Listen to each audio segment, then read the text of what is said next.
ನಾವು ಆ ಮೀಟಿಂಗ್ದೊಳಗೆ ಕೇಂದ್ರ ಸರ್ಕಾರದ FRP ಒಪ್ಪಿಲ್ಲ. ರಾಜ್ಯ ಸರ್ಕಾರದ ಒಂದು ಸಲಹಾ ಸಮಿತಿ ಮುಖಾಂತರ SLP ಕಾನೂನಿನಲ್ಲಿ ಒಂದು ಹೆಚ್ಚುವರಿ ಬೆಲೆ ನಿಗದಿಪಡಿಸಬೇಕು ಅಂತ ತಮ್ಮ ಮುಖಾಂತರ ಸರ್ಕಾರಕ್ಕೆ ಒತ್ತಾಯ ಮಾಡಿವಿ. ಆದ್ರೆ ಕೇಂದ್ರ ಸರ್ಕಾರದ FRP ಅವ್ರು ಕೊಡ್ತಾರೆ ಅದ್ರ ಪ್ರಶ್ನೆನೇ ಇಲ್ಲ. ಆ ದುಡ್ಡು ನಮಗೆ ಸರಿ ಹೊಂದಲ್ಲ.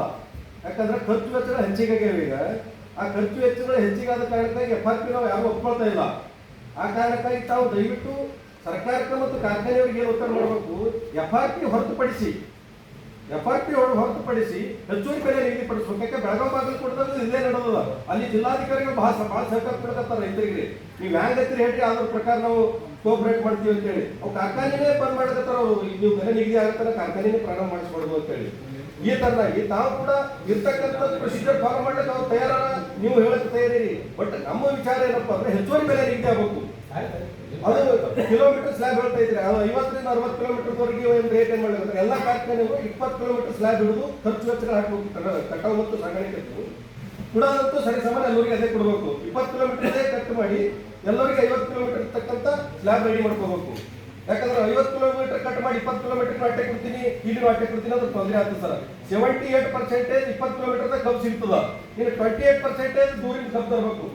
ಆ ಕಾರಣಕ್ಕಾಗಿ ತಾವು ಏನ್ ಮಾಡ್ಬೇಕು, 20 ಕಿಲೋಮೀಟರ್ದಾಗ ಇರ್ತಕ್ಕಂಥ ಹಾರ್ವೆಸ್ಟಿಂಗ್ ಚಾರ್ಜ್ ಸಾಗಾಣಿಕೆ ಚಾರ್ಜ್ ಕಟ್ ಮಾಡಿಸಿ ಅವ್ರಿಗೆ ಕಾರ್ಖಾನೆಯವ್ರಿಗೆ ಒತ್ತಡ ಮಾಡಿಸ್ಬೇಕು.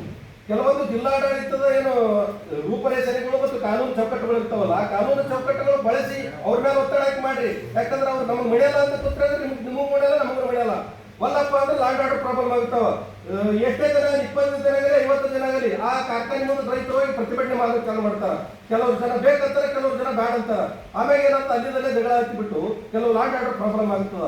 ಅದಕ್ಕೆ ತಾವು ಕೂಡ ತಮ್ಮ ಸೀಮಿತ ಕಾನೂನು ಚೌಕಟ್ಟುಗಳು ಒತ್ತಾಯ ಮಾಡೋರಿಗೆ. ಯಾಕಂದ್ರೆ ರೆವಿನ್ಯೂ ಡಿಪಾರ್ಟ್ಮೆಂಟ್ ನಿಮ್ಮ ಕೈ ಇರ್ತದ, ಹಾಕಿದ್ದು ಕೆಲವೊಂದು ಕಾನೂನು ಚೌಕಟ್ಟುಗಳು ನಿಮ್ಮ ಕೈಯಾಗ ಅದಾವ, ಕಾರ್ಖಾನೆ ಹಿಡಿದಲ್ಲಿ ಇಟ್ಗಳು.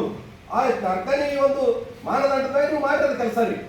ನಮಗೆ ಮಳೆಯಾಗ್ಯಾರ, ಸರ್ಕಾರಕ್ಕೆ ಮಳೆಯಾಗ್ಯಾರ ಗೊತ್ತಲ್ಲ, ನನಗೆ ಸರ್ಕಾರಕ್ಕೆ ಮಳೆಯಲ್ಲ, ನಿಮಗೆ ಮಳೆಯಲ್ಲ, ಅವ್ರು ಎಲ್ಲದಕ್ಕೂ ಮಳೆಯಲ್ಲ ಅಂತ ಗೊತ್ತದೆ. ಬಟ್ ಕೇಂದ್ರ ಸರ್ಕಾರದ ಅಷ್ಟೇ ಪಾಲಿಸ್ತೀವಿ ಅಂತ ಹೇಳ್ತಾರೆ.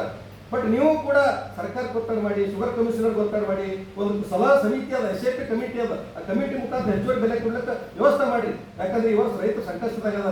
ಗೊತ್ತಲ್ಲ ತಮಗೆ ಹೊಳ್ಳಿ ಪ್ರವಾಹ ಹೇಗಾಗಿದೆ, ಅತಿವೃಷ್ಟಿಯಿಂದ ಏನಾಗಿದೆ.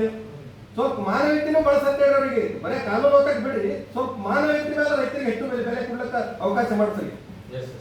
ಹಾ ಸರ್, ಧನ್ಯವಾದಗಳು.